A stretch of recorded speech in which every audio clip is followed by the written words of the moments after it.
Welcome to the Arctic Policy Study Group meeting for Commonwealth North. My name is Winetta Ayers. I'm the Executive Director for Commonwealth North. Thanks for joining us today. Just as housekeeping, I think we're all getting a little more used to our Zoom world. But again, we welcome your engagement and any questions from the audience. You're welcome to include those in the chat platform at any time. You may also text your questions if you're on the phone. The number is 907-230-2284. Again, that's 907-230-2284. To preserve bandwidth once our speakers begin, I do ask you to turn off your camera, and we'll be able to ensure that everyone enjoys the presentations without any bandwidth issues. With that, let me turn it over to the co-chair of the Arctic Policy Study Group, Mead Treadwell. Good morning, Mead. Good morning, Juanetta, and good morning, all of you, and thank you again for joining us. This is one of the ongoing series of meetings with Commonwealth North, where the study group is looking to update the report that we published in 2009 called Why the Arctic Matters. And I want to welcome you on behalf of our co-chairs, Moira Barkenstadt, Admiral Tom Barrett, Bob Cox, Gail Schubert.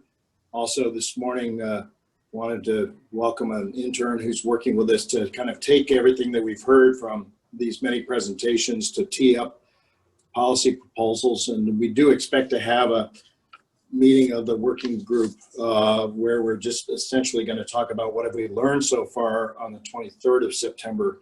Juanetta, correct me if I'm wrong. You've got it right. Got it right. I'd also like to welcome Lieutenant Governor Meyer and Representative Kelly Merrick, who've signed up to be here this morning. And with that, we've got two great presenters this morning. Sara Longan is the Deputy Commissioner of Natural Resources, and Chad Padgett is the head of the Bureau of Land Management here in Alaska.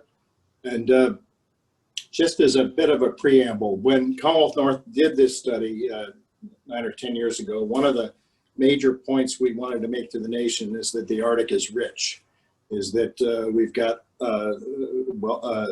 wealth in the land and resources, both biological and mineral here in the state. And it's a great pleasure this morning to have the two of the state's leading land managers here to talk about what that may mean, what the assets that they manage may mean for Arctic policy.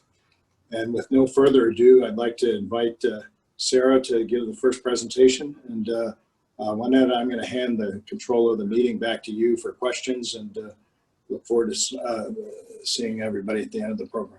Great, thanks, Mead. Sara? Yes, hello everyone. I'd like to try to share my screen, and let's hope that this works.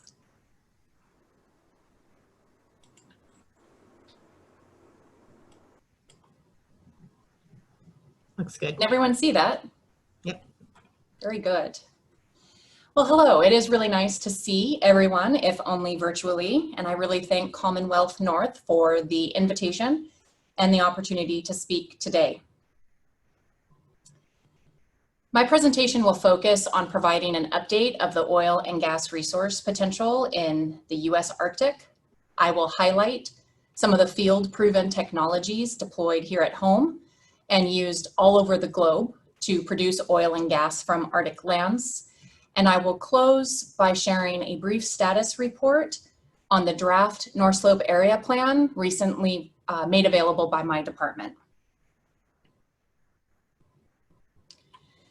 So the information I'll remind us all about is not news to any of us. The size of the prize in the US Arctic is huge.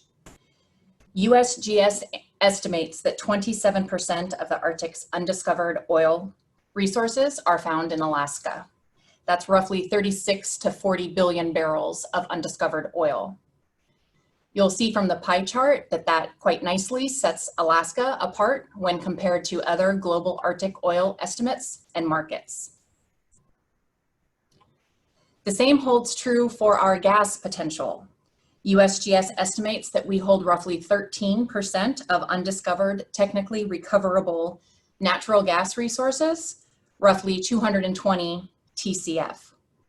And from this pie chart, you can see how we compare globally with our gas potential. We know that the size of the prize is immense. It's always a good reminder that Alaska is a relatively underexplored area. However, we have been producing oil and gas across the North Slope and from the Beaufort Sea for well over 40 years. This map shows all current North Slope oil and gas units. Everything you see in green are federally managed units. Any unit with the cross hatch are those units that are not currently in production. The light blue unit is what we call the PICA unit, and that is a State of Alaska and Native Corporation managed unit. The light salmon color is the only joint state federal unit currently on the North Slope, and everything else that you see in yellow are State of Alaska managed units. Most notably, of course, is Prudhoe Bay, really smack dab in the center of it. It is the largest conventional oil field in North America. Now I am going to literally drill down deeper into that previous slide. This map shows the wells that have been drilled across the North Slope. And the takeaway is that over the past 40 plus years, Alaska's Arctic has produced over 17 billion barrels of oil, and we've transported that to market through our TAPS pipeline system. You will have heard, and you will continue to hear, that in the last 5 years, massive new oil discoveries have been made across the North Slope, roughly 2 to 6 billion barrels. It's a little difficult to do this because I'm not in person, but I'm hoping my arrow might be seen on your slide as well. The latest oil discoveries are largely, but not exclusively, coming from the Nanashuk-Torok Formation. And if you focus your attention to the left-hand side of the slide, the PICA unit, you will know that Oil Search Alaska has successfully drilled wells there and are working hard to bring that unit into production. I apologize, most of the NPRA, or National Petroleum Reserve Alaska, is cut off here. Obviously, those lands are managed by the Bureau of Land Management, whom you'll hear from in just a moment. But Conoco has drilled many successful wells, has made recent oil discoveries, and continue to be successful in exploring and bringing new production online within the NPRA. So over the past years, DNR has been reporting some of the highest oil and gas drilling and exploration activities that we've seen over the last 10 years. And we believe that is a result from a combination of factors. One, these massive oil discoveries are getting attention nationally and globally. Many companies view Alaska as a safe place to invest, and many look to our very well-established regulatory structure as a safe environment to produce oil and gas. When we talk about oil and gas production, whether it's in the Arctic or really anywhere in the world, it's important to stop and remember how far technological innovation has brought us. This slide is a great illustration. In 1970, if you were to drill a well in Prudhoe Bay, you would have commonly done that from a 65-acre gravel pad. Drilling depth of approximately 5,000 feet and a drilling area roughly 3 square miles. Because of the advancement with extended reach drilling in 2016, that 65-acre gravel pad shrinks significantly down to 12 acres, with drilling depths of over 20,000 feet and a drilling area of 55 square miles. These is all due from subsurface geomechanics, improvements of utilizing large drilling platforms, and utilizing better completion techniques. The technology for ERD is advancing today. We have seen wells drilled from this same conceptual 12-acre gravel pad. ERD has allowed depths at 30,000 feet and more, and they are now reaching, have the technology to reach roughly 125 square miles drilling area. So because of the technological advancements and because of the good work done by the oil and gas industry, we will continue to see this innovation allow a full and maximum recovery of the oil and gas resources while also working to minimize the environmental imprint. So we all know that there's a plethora of information available on our Arctic, and I would argue that the Arctic is a very well-studied place. In addition to Commonwealth North's reports and their hard work contributing to this subject, we've all worked, and many of the people on the phone today and many of the Commonwealth North participants, we've worked together to produce the National Petroleum Council report that was also just recently updated. We've worked with DOE and universities. We know that there are massive amounts of studies available for Arctic science research and technology. In the exploration world, seismic data acquisition is still the most valuable subsurface mapping tool. And originally, there were 2D seismic surveys, but now with the use of high resolution 3D survey technology, we are able to have better images and can understand the subsurface better than ever before. This slide's takeaway message is also one of incredible technological advancement. This is a legacy seismic operation shot in Prudhoe in the late 1980s. You'll see that they used large equipment, large crews, miles of wire that were placed across the tundra to use geophone receivers and large vehicles for tundra travel. Let's fast forward to today. And I hope the video that I had prepared will work. It's not working on my end. DNR is fully utilizing drone technology to improve our environmental compliance and agency site visits. This video was shot in Prudhoe, March of 2019. If the video was working, what you would see is a very large 3D survey covering hundreds of square miles over the Prudhoe Bay oil field. And you can see a notable difference. There's decreased activity. They're using smaller, lighter, less vehicle and equipment. And the tracks in the snow that you see in this video, and you could have seen better if the video had been working, is all that remains once the seismic survey is conducted. We were asked to provide a brief update of any of the Arctic plans currently under review or development. And most of you will know that DNR recently made available the draft North Slope Area Plan. We are statutorily obligated to inventory, plan, and classify our state lands. We do this in order to determine the best use of those lands consistent with public interest. Our planning effort informs other agencies, land managers, municipalities, and helps set forth DNR's long-term management intent and goals. Our area plans are comprehensive. We are not reviewing or authorizing any specific project.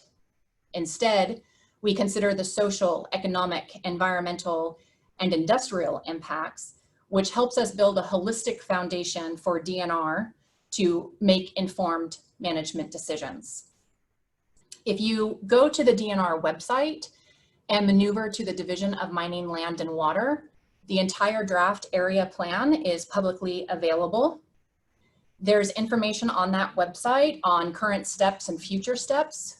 The public comment period for this draft plan recently closed, and the department is now assessing and evaluating that public input to make the appropriate updates to the plan before finalization. And directly from the North Slope Area Plan, here is a map depicting the study area. In closing, I hope that this was an informational presentation. And because I've reported and we're all familiar with the size of the oil and gas potential in Alaska's Arctic, from one vantage point and from one viewpoint, it really underscores for me and for us here at DNR that the Arctic matters. And again, I want to thank Commonwealth North for having produced the good study several years ago, and thank you for your continued efforts to update that plan and work collaboratively to continue to study the Arctic so that we can all make informed decisions moving forward. I appreciate your time. Thank you very much, Sarah. And now we'll transition to Chad's presentation. Thank you, Juanetta. Hopefully you can hear and see me now. And I do have a presentation, so I'll bring that up now. Let's see. Share screen. No.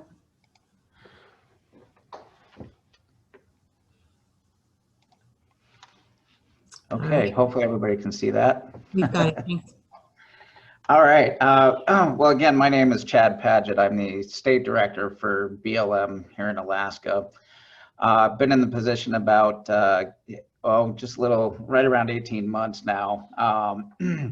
And have worked in and around oil and gas policy for a number of years. So it's been my pleasure to be here at BLM and to be spearheading a number of different planning efforts and management issues across the entire state. Today I'm going to focus mainly on the North Slope.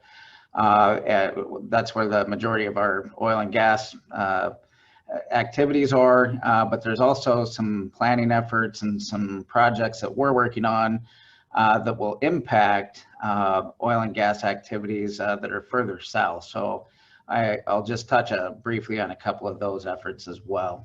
Oops.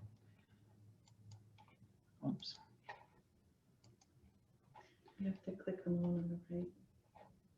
I'm not, why isn't it? Sorry, folks. Technology. We use a little bit different platform. It's called Teams. And so I'm getting used to how Zoom works here. Anyway, so what we have, if you can follow my mouse here, looking at the eastern side of the North Slope. As many folks are aware, we've been working on the coastal plain EIS, and we just issued the final record of decision for the 1002 area, and in particular the coastal plain, which is this dark kind of tannish area where my mouse is. It's roughly 1.6 million acres, and out of the 19.3 million acre ANWR. So what the ROD we just issued will allow 2,000 acres of surface disturbance. So there's a number of stipulations within it. I would encourage, if you haven't done so already, to please take a look at the record of decision. There's some litigation out there, and we'll be working through that process. However, the whole idea behind this was to open up the area for oil and gas development. It's a statutory requirement that was passed in the Tax Act of 2017 and supported by the entire Alaska delegation. So we've been working the last couple of years to ensure that we had a very robust scientific study of the area. We're very confident here at BLM that we've done that job, and that despite the litigation that we now see in front of us, our decision will hold. So again, putting more resources back into the state and into the infrastructure, which is TAPS, is extremely important. And so BLM has kept that in mind, and will be managing the surface and subsurface resources within that area for the foreseeable future. And we'll be doing that in partnership with the Fish and Wildlife Service, as well as the state of Alaska, as we move further west and into the infrastructure. So moving off the coastal plain of ANWR, and just a bit further to the west, as you can see, and as Sarah very adeptly pointed out, we move into state lands. And this is why it really requires a good partnership, because we're tied together and we're managing lands that affect the entire state as well as the economy in the state, both directly and indirectly. So as we move over, you can see the TAPS line here. And I think a lot of people sometimes think that BLM manages or has a part in the actual line itself. That's actually a misnomer. What we do here at BLM is manage some of the lands underneath the pipeline. And so we have different stipulations for that. We will be analyzing a plan, hopefully in the near future. We've had some delays on it, but we're going to be analyzing the potential for lifting a public land withdrawal underneath TAPS. It equates to about 1.3 million acres and runs just south of Prudhoe Bay on down to just above the Yukon River. Within that corridor, within that utility corridor, should at some point a public land order 5150 be lifted, there is a potential that the state could take conveyance of those lands, which would provide the state an opportunity to fully manage the lands under the pipeline. So that plan is called our Central Yukon Resource Management Plan. We're trying to get a draft out here soon. I would hope in the next month or so that we could have it out, but don't hold me to any timelines, as we've been trying to get a number of things done. But we're working closely on that and recognizing that there's a lot of impacts that could be there for the state of Alaska. So stay tuned on that particular piece. Moving further to the east, we have the National Petroleum Reserve. So again, this is BLM managed lands. We've been working on a new, we call it a integrated activity plan. It is not a resource management plan. A resource management plan is normally how BLM does its planning efforts. However, we were exempted from that in the NPRA, so we do an integrated activity plan. Within that, just to give you a bit of a comparison, we are waiting on a final ROD. We do have the final EIS out there. We're waiting for the Fish and Wildlife Service at this point to give us their biological opinion regarding NPRA and the new plan, which would open up to 82% of the area for oil and gas leasing. So, which is a big difference. In the last plan, it was open, roughly 50% of the area was open. And there's some pretty important resources up around Teshekapuk Lake. And so we have analyzed for opening areas around the lake and adjacent to it. Within that, within the National Petroleum Reserve, we also have the Willow Master Development Plan. So we're working with ConocoPhillips on development of that plan. It has right now up to 5 drill sites, and we're waiting to issue the final record of decision in that plan. So a lot of things are converging here all at once as we go through the North Slope of Alaska in our planning efforts. What I'll say about all of these is we recognize here at BLM that we can develop resources responsibly.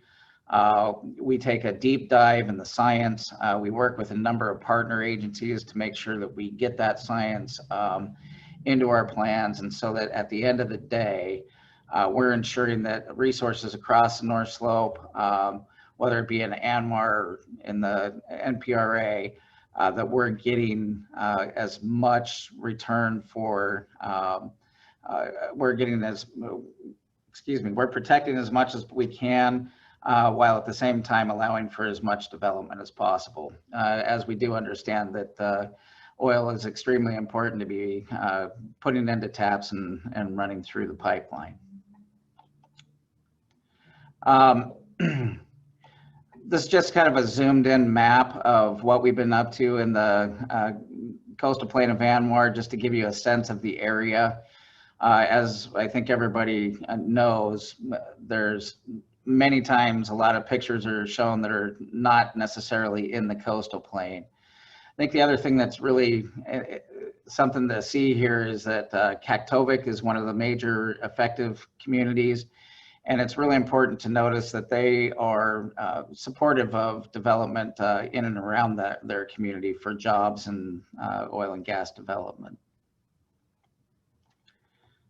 It's just another picture of some of the development out in the MPRA. This is one of the airstrips there that's utilized, but I think this is a really good visual on what it does look like. And we do our best to educate folks on what the landscape looks like, what those impacts are. And so I think this is a really good picture to illustrate that. Again, this slide is Greater Moose's Tooth 1 and 2. Just to give people, again, a sense of what the development looks like over in MPRA. These are fairly recent developments. And have been done very well with the least amount of impact. So we really try to make sure that there aren't big impacts to the landscape or to wildlife. I mentioned the Willow Master Development Plan. So we're close to issuing a ROD on this. We are waiting for a final biological opinion from the Fish and Wildlife Service. The final EIS has been published. And so what you can see here, well, a couple of things to point out. Where you see this module transfer island, that was what Conoco had originally proposed. So last fall, we worked on a plan that had this module transfer island in the planning effort. But they decided, based on public comment, and I think this is critical for everybody to know, Conoco and BLM worked together after a number of public meetings, came together and ended up moving the modular transfer island, not analyzing that any further, moving over to Licktock Point. And the reason that we did this, Conoco redesigned so that they could bring in their modules, they're massive, bring them in by existing infrastructure, existing dock, by road. And if you follow this down, it's existing road, this purple line right here. And then we'll have new road, potential ice road, to come down and cross over the Coville River just south of Ocean Point here. And then come on into, this is the Beartooth unit. So that's why it's designated BT1, BT2, et cetera. So this effort equates to, we figure in the low billions of dollars for economic development. The most impacted community here is Nuiqsut. So we're very sensitive to what the community infrastructure looks like around Nuiqsut, and have worked very closely with their community and their organizations to ensure that we've done our job in making sure that important subsistence resources, wildlife, bird habitat are protected. And so they've been fairly supportive, except for with a couple of exceptions, mainly that the pace of development they're trying to keep up with. So they have had some issues with the pace of development, but overall have been fairly supportive.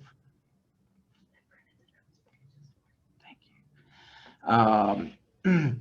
So I mentioned in the beginning that that there were some other areas that actually are going to help oil and gas. However, I thought it was also important to point out that we also have just approved the Ambler Road right-of-way. This is a project by ADA. Obviously, this has impacts in the Arctic. We've analyzed it as such. So you can see that the road would take off here. It runs about 211 miles over to the Ambler mining district. Again, while oil and gas is very important, mining is as well. So BLM has recognized that. We worked closely with the state of Alaska and a number of other partner organizations to ensure that we could get this road in a very responsible way out to Ambler. So that project is now in the books, and the ROD has been signed. So we've been working on the right-of-way grant, which will be the final piece of our involvement here with ADA and the project proponents. Another thing that a lot of people don't know, and many of you may, is that we also authorize within the NPRA community access roads. And these are winter trails that allow folks to travel all the way across the NPRA and connect into Dead Horse, which allows them to also drive the Dalton down to Fairbanks. Very important communities. It really connects the communities and allows them to bring in cheaper goods and services. So while we focus on oil and gas a lot in the North Slope, it's really important to also notice that we permit these kinds of activities as well. Whoops. Something else that's really important, and some of you may recognize this lady, Gail Schubert. Just a couple of weeks ago, we were able to sign a patent for Point Spencer Conveyance. And the reason that's important for the Arctic is for a long time, it's been known that there's a potential for a deep water port. So we just signed over some lands to Bering Straits. It was predicated on some legislation that now that we have that in the works and over to Bering Straits, they have an opportunity to help develop a deep water port, which is very important for safety and infrastructure as we develop more into the Arctic. So that was a really exciting time and something that I know Gail has worked a long time to do. So very happy day. As you can see, lots of smiles when we were able to do that. Again, this slide just talks about the state and federal cooperative partnerships. We do a lot of work with the state of Alaska. We do not manage wildlife. We manage the lands and the habitat. So it's really important for us to work closely with the state, both as land management partners as well as in wildlife and fisheries habitat. So just want to emphasize a lot that we really do cherish our partnership with the state of Alaska and do our best to work within our constraints to be that kind of partner. With that, I'll conclude my presentation and wanted to turn it back to you. Thank you, everybody. All right, thank you so much, Chad. We'll again take your questions for Chad and Sara in the chat platform. And we do have a few questions that have already come in. Sara, if you want to go ahead and turn on your camera as well, we'll transfer back and forth between the two of you. Our first question really, I think, is something that should be posed to industry instead of land managers, public land managers, but perhaps you can offer some insights as to the level of interest by industry in future exploration and drilling in Alaska's Arctic region. And given the current market conditions and oil prices, why is there ongoing interest for oil and gas development in the Arctic? Sure, thank you, Juanetta, and thank you for that question. I'll be happy to try to address part of that, but I agree with you, this is a good question for industry to respond to also. In my presentation, I had discussed how DNR prior to COVID-19 had seen some of the highest exploration drilling activity that we've seen here in Alaska over the last 10 years. And it's largely tied to, again, the significant oil discoveries that have been made. While we realize that the COVID-19 pandemic has had a significant impact on us in Alaska and people all over the world, it has certainly impacted market conditions. We know it's harder for these companies to have access to capital and to make these investments. But again, because Our oil and gas resource potential is so large, and because the state of Alaska needs to continue to produce, to generate state revenues, energy security, and local jobs, many of us think that the downturn due to COVID-19 will be relatively a short-term impact to exploration drilling for us here in Alaska. Okay, thank you, Sarah. Chad, do you have any thoughts you would like to share? Sure, I agree. I think Sarah captured that very well. It's taken that longer term approach, and I think industry just looks down the road. In addition to that, both Congress and the President, as far as BLM is concerned, have recognized the need for additional development. So we also have that statutory requirement as far as our land planning efforts. So with that statutory requirement, it's really important to recognize that we are on the map, so to speak, for resources nationwide. And so I think the industry has recognized that for a long time, which is why they've taken such a long-term approach instead of the short-term. Great, thank you. Chad, while I've got you on camera, let me ask you this question. In NPRA, the drilling near Teshepuk Lake has been kind of a controversial issue. And you mentioned that that area is going to be opened up to a new plan. So what's the oil potential and leasing interest in that area? And is there any likelihood that this decision would be reversed in a new administration if the administration changes? Ooh, good questions. Obviously, anything could happen in a new administration. And I think there's been some signals that should the administration change, that folks could look at it that way.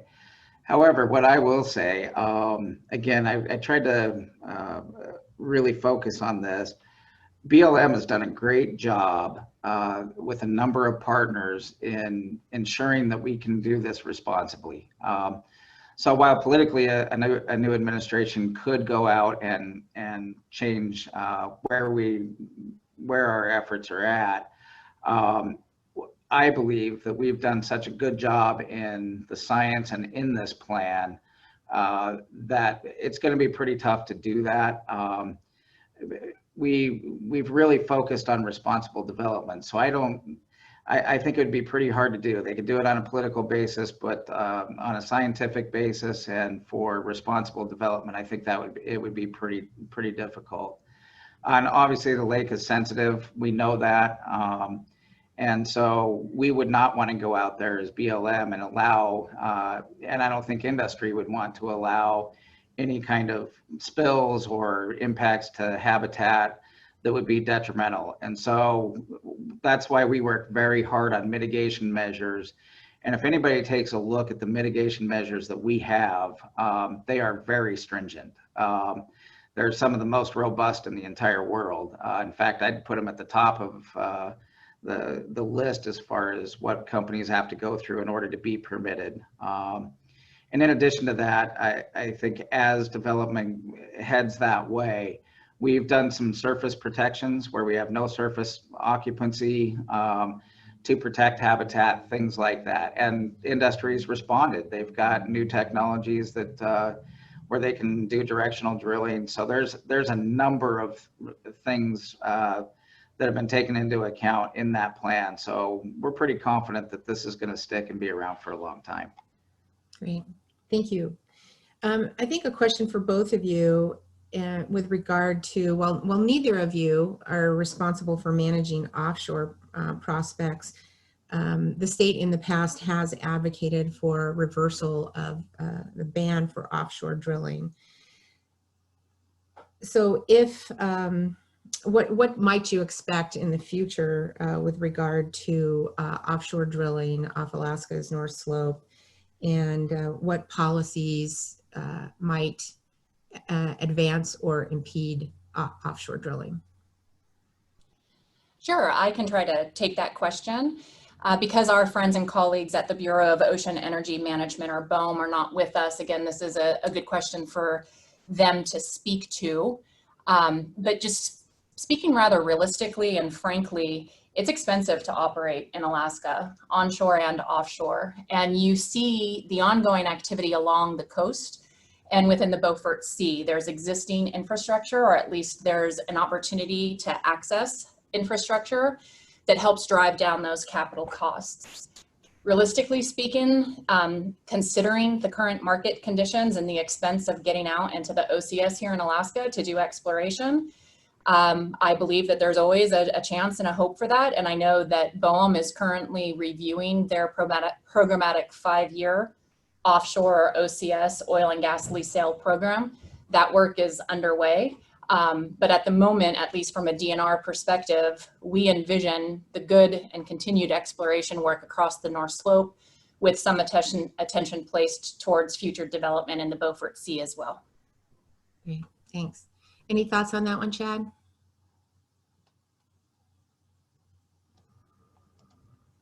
Sorry, I'm trying to find my buttons again. No, I mean, I think Sarah captured that well. Our friends at BOEM, I think they'll be working through that, and that's going to take some additional work, and at some point, and maybe we'll see something, but a little bit out of my wheelhouse. Thank you. Great, thanks. Just for the audience information, we did invite BOEM to be with us today, but because of where they are with their process, they felt that it would be better for them to join us at a future meeting. So we will re-extend that invitation. We have a couple of questions, and Chad, this may, well, I think perhaps for both of you, but with a warming Arctic and melting permafrost, the likelihood for increased water filtration and erosion is going to impact any development across Alaska's Arctic, and also the road and trail systems. So what can be done to mitigate those issues? Again, good question. We've taken into account climate change into all of our planning efforts. It's something that is extremely important worldwide. And so we have analyzed that and put specific mitigation measures in so that we don't have as many impacts as could be out there. That said, there's certain mitigation measures that we can do, but that may not stop or prevent it in some cases. We do our best with the known science that we have now. So we're working within that. You mentioned the roads. Obviously, that means maybe shorter seasons for winter access, those kinds of things. So, as we progress down that path, we might have to look at a different additional infrastructure for the communities across MPRA, for instance. And they, for a long time, have been asking for year-round roads, not just winter access roads. So those are some of the mitigation measures as development moves that we're all sensitive to. So we're working within the affected communities and with the state to make sure that we minimize impacts, but at the same time allow for infrastructure. So that's really important to remember that we're trying to work with those communities and that are affected by it. Okay. Sarah, any thoughts on that? Not much more to add. This is another reason why I'm thankful for Commonwealth North to do the work that you're doing, both in the reports that you've already published and the work that you're doing to update those reports. Whether it's climate change, whether it's human health, there are impacts no matter what we do. And we have a long field-proven experience here in Alaska and globally on how to responsibly develop natural resources while taking into consideration those potential impacts and offering our most effective mitigation and best practices. We can have an entire other session, because I believe this question is very important, how things like coastal erosion have impacted not just oil and gas and not just the natural resource industries, but the Alaska Native residents and the North Slope residents living in these coastal communities statewide where they're dealing with coastal erosion. So I encourage the audience to continue looking into the existing literature and to engage with the numerous entities conducting and coordinating Arctic science here in the US and across the world. Two key agencies, there are many, but I encourage you to look at both the federal and state geological survey and the work they are doing and have been doing for years around our state in Alaska to mitigate, control, and remediate coastal erosion. It's an important topic area to focus on for sure. Great, thanks to both of you for that.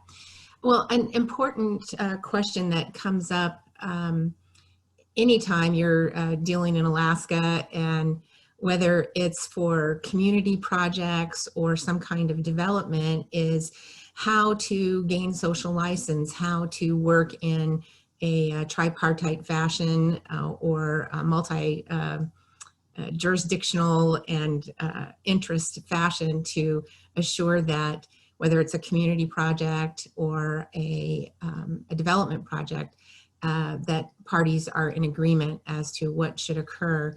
So can you speak to your agency's processes to assure that kind of alignment and agreement on projects in the Arctic?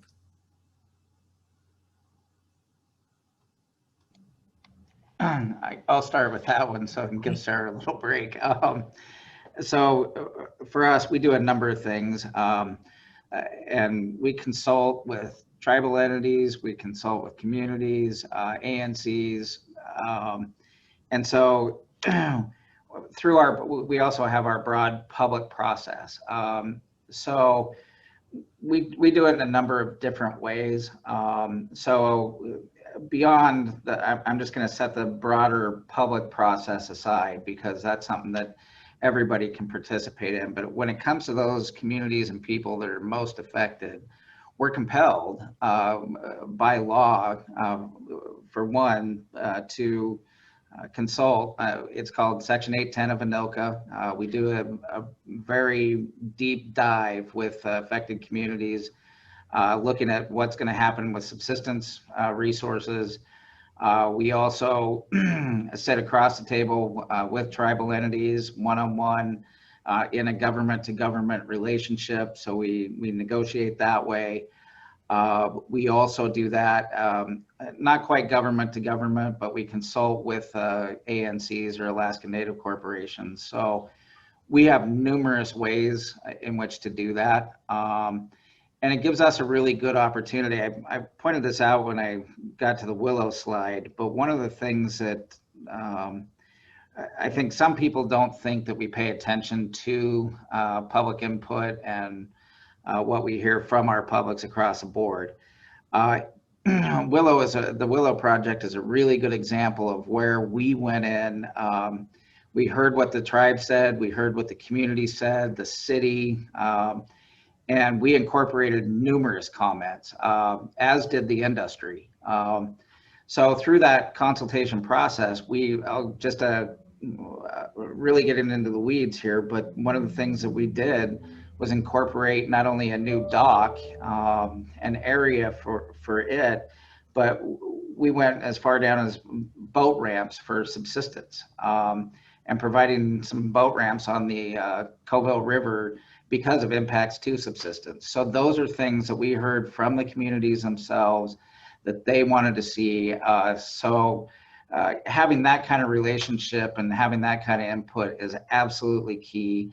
And we do our best. We're not always perfect at it, but we do our best to make sure that everybody does get a voice and that we listen very closely to it. Great, thank you. Sarah? Yeah, well, to begin, that was really a great answer. And I can just add sort of the state's role in our robust public input. Again, everything that you had seen on that really high level North Slope slide of the active oil and gas producing units and the projects therein, it goes through a very robust state, federal, and local process. And there are statutorily required public notice processes embedded in all of that decision-making process. I wanted to add also that what Chad said was really important, that it is the agencies that are compelled to do this public outreach and consult with Alaska Native corporations, communities, tribes, local villages. And it is important for us to take the ownership and responsibility to conduct that work. And what I've seen working in Alaska for many, many years, on oil and gas production up north, but for activities statewide, is that we have a very close and long-standing relationship among the federal, local, and state government. And because of the tribal consultation and the public input that is embedded in each of those government processes, instead of us doing all of our consultation and public outreach in a vacuum, oftentimes the federal, state, and local agencies will coordinate, collaborate, do some of that wherever possible together. The importance is being as informed as possible by the public, by affected stakeholders when we're making this decision. And I agree with Chad, the Willow review and project reconfiguration is a great example. And there are dozens, if not hundreds, of similar examples. Off the top of my head, I can remember one for a North Slope oil and gas project. The applicant was working with the local subsistence hunters, and there is a pipeline that is a very specific paint color that from input from the subsistence hunters, they had a preference on what color this pipeline would be. And thankfully that applicant was able and willing to consider the input, make modifications, and now we have a very specifically colored painted pipe up north. Very important part of all of our processes. Great. Thank you, Sarah.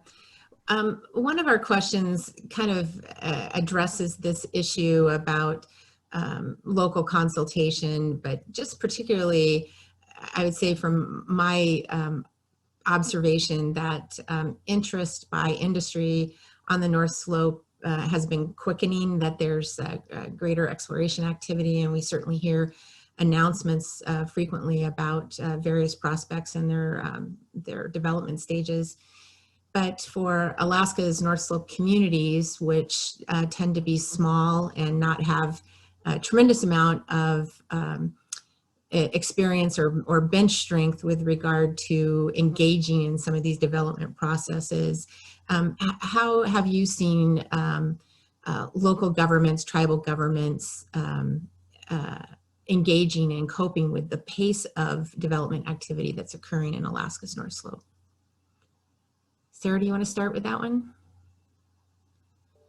Sure, I'd be happy to.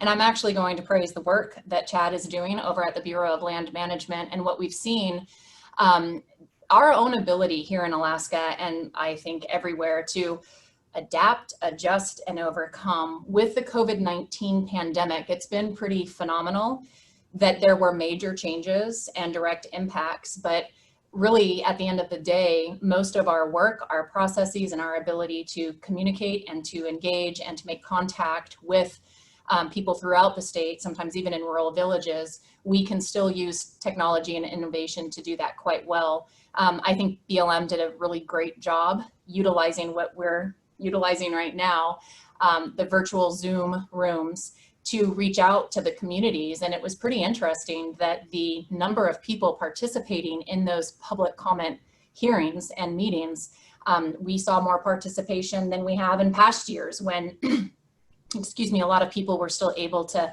fly to the various communities throughout the state. So I think in this regard, it's really important to not only hear the input, but to listen and to understand.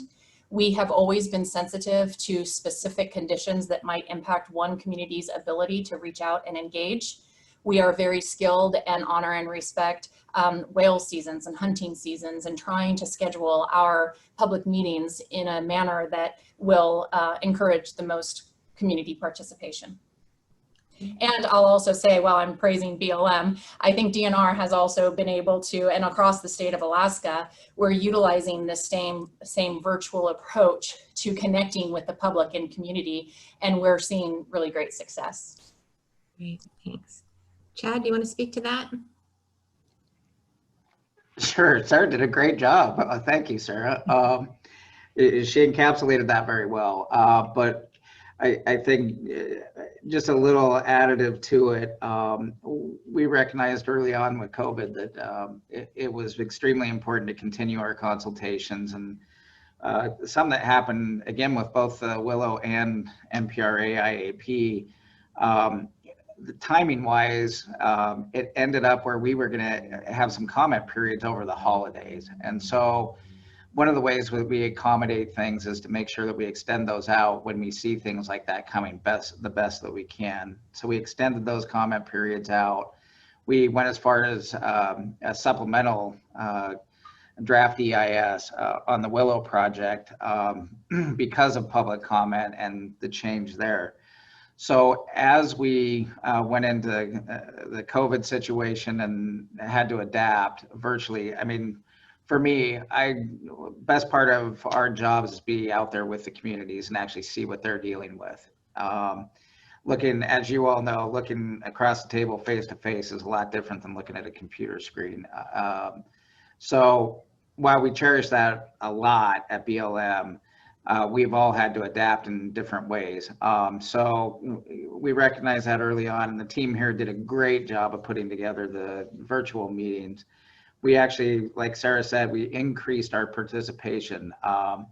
We went from a couple of hundred folks total in the first round of the draft EIS to over 3,000, if I remember correctly. And it wasn't without its challenges. Obviously, here and there, we had our hiccups, but we tried to make sure that everybody had meaningful participation in that. And so between phone, Facebook Live, Zoom, we had a number of different platforms that we were running, and it turned out as best as we could expect given the current circumstances. Great, thank you. One last question for the two of you. As land managers, obviously, you have to balance the interests of multiple stakeholders in state and federal lands and various development projects. But are there particular policies that you see that create friction in that process, whether it's with potential developers or with communities? Are there gaps in the policy frameworks or roadblocks in the policy frameworks that are impeding understanding between all the various interests? Chad, do you want to start with that? Sure. Yeah, there's different constraints that we all deal with. You know, it'd be easy if we could, just from an administrative perspective, if we were able to just go out and fly to an area and sit down with folks and talk to them, or if we could, if we didn't have to formalize things so much. But because of Open Meetings Acts, because of ethics rules, all these different administrative things, a lot of times it's really difficult just to have a really one-on-one discussion with the people who are affected without having a lot of intervention from a number of other sources. And so due to that, it makes our job a little bit difficult in trying to weed through, in some cases, what might be grandstanding or what a project proponent may want, and weeding through that and bringing those two things together so that we actually get to the bottom or the crux of an issue so that we can actually work through it. So believe it or not, we do get some impediments by being so open to really drill down into what the most effects are. So we have some of those, and just for myself, I can't even get on a plane without, it has to be 30 days in advance. Just to give you an idea of what I'm talking about, I have to have approval 30 days in advance through our solicitor or our attorney's office just to get onto a plane if there's other folks going with us, or if it's one of our own BLM planes, so that I can go out and consult with a village or do things like that. So within that, it makes it very difficult to do something quickly and react to what a community is dealing with right out of the gate. So those kind of policies, it would be very helpful to change, but I don't think there's much chance of that. So that's where I stand. All right, thank you, Chad. And Sarah? Yeah, thank you. From DNR's perspective, I'll speak to, I think, two key obstacles that we experience and that we have been able to craftfully maneuver through. We know that our environmental statutes and regulations are well over 30 years old, and there are times in many instances where industry is blocked into implementing technological advancement because of 40, 50-year-old outdated regulations. So again, I really thank Commonwealth North and the leadership that you all have followed, looking at the technology and regulatory space for development in Alaska and in our Arctic. The latest report and update, and I'm sure this is probably going to be a topic area for you, Commonwealth North, as you update your report, but the NPC report has a pretty extensive section on those regulations that need to be updated, that are so out of date that it's difficult for industry to employ the most modern and standard tactics in oil and gas development currently. The second part of some of the obstacles that we see, which is also very well covered in the NPC report, and a topic that I know Commonwealth North has been interested in for many years, is there's sometimes an inclination to overregulate, and the assumption is that's going to translate into greater protection. But oftentimes, when agencies are going through their process and utilizing our own subject matter experts to follow our specific regulatory programs, when programs are so duplicative in nature, it gets confusing fast. And for years, the state of Alaska has advocated for a simpler regulatory structure that could be more flexible, adaptive, therefore better implemented to allow these new technologies to be utilized, and to also not have so much duplication that sometimes the agencies get into this who's on first and who's on second base scenario.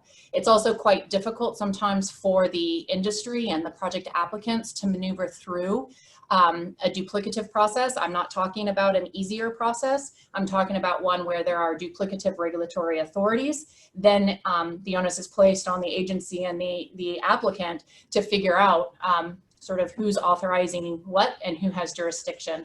I feel like we've made some significant improvements. I feel like the federal government has gone to great lengths over the last recent years. One thing that I've seen that's been a significant improvement is this notion of sort of one-stop permit shop for the public, for an applicant, for a stakeholder to be able to just pick up the phone and make one phone call to ask about what types of regulatory authorities might be triggered given a various project or federal action. The federal government has the Federal Infrastructure Permitting Council. I hope I've gotten that acronym correct.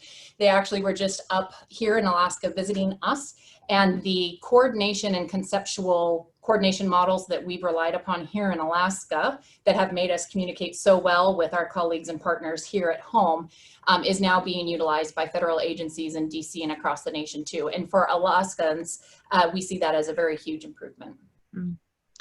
That leads me to ask this question. I'm sure you both are familiar with the Kenai River Center, which is kind of organized under that principle, which is a one-stop location for anybody with an interest along the Kenai River watershed to be able to consult with state and federal agencies, and often even local government is represented in that process. So do you see any potential future for anything like that in the Arctic? Well, first, that is a great example, and I think it's so well utilized by stakeholders in the public. We've seen really impressive positive outcomes from that center. And I guess I'll say that the residents, the developers, and the agencies who have been doing work in our Arctic for years, they're open to all creative ideas and solutions, right? And that the coordinating bodies that exist and just the common sense approach to picking up the phone, holding meetings, inviting people to discussions, and discussing proposed actions when it makes sense. You know, the agencies are going to follow their public processes to the T. They're going to go through the public comment periods. But we feel that coordination, communication, and collaboration should happen whenever it's needed. So whether that's in a facility to be built in the future, or whether that's utilizing the facilities that already exist, I think it's a key part of it. And I also, this is really better coming from the industry, but if you look at the work that ConocoPhillips has done in NPRA, and I can name all of the oil and gas or energy companies, they are mindful of what the community needs are.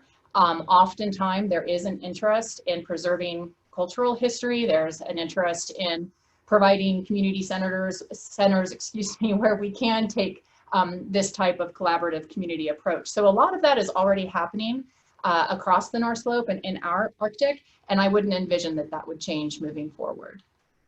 Great, thank you. Chad, any thoughts on that one? You bet. Again, Sarah encapsulated that really well. But we'd love to see something put together like that. Some folks may be familiar with the Alaska Public Lands Information Centers. We've had a couple of them. I think there's one in Ketchikan. We're looking at one in Tok. And that it's intended to be kind of the same thing. But if we took that concept or that kind of approach, I mean, definitely BLM would be interested in doing something like that. Because I think the more information that we have available in a one-stop shop, the better. And if we can streamline our processes so that somebody doesn't have to fill out application after application, and they can just come into a center and talk to folks and get the expert advice they need, I think that'd be a great idea. So definitely would be supportive of it. Okay, great. Well, I want to thank both of our speakers. Before I turn it back to Mead, I do want to let everyone know that we do have a program again today at noon with IHS Markit releasing their findings on Alaska competitiveness in oil and gas global markets. So please consider joining us for that session. Next week, we will have representatives from the Alaska Energy Authority looking at a profile of Arctic communities and their energy usage. We'll follow that up on the 16th with a session looking at new energy regimes across the Arctic for community power and heating. So with that, let me turn it back to Mead for any closing thoughts. Mead? Thank you, Juanetta, and I want to thank also both our speakers. Hey, Chad and Sarah, you should not be strangers. As we work on this report, I had many takeaways from this morning. We're going to look very closely at the National Petroleum Council report. The argument for changes in regulations is one example.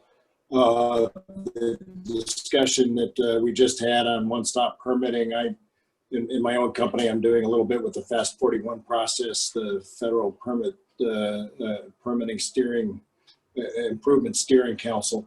And I think some of you met with Alex Hergat when he came to Alaska last month. At any rate, there's quite a bit going on here, and I will just say that in almost every Arctic policy discussion that happens outside Alaska, what you've just talked about is ignored. And as we tell our story in Alaska, we want to make sure that what we've heard from you is, and the potential here is certainly part of the discussion. And again, I want to thank you.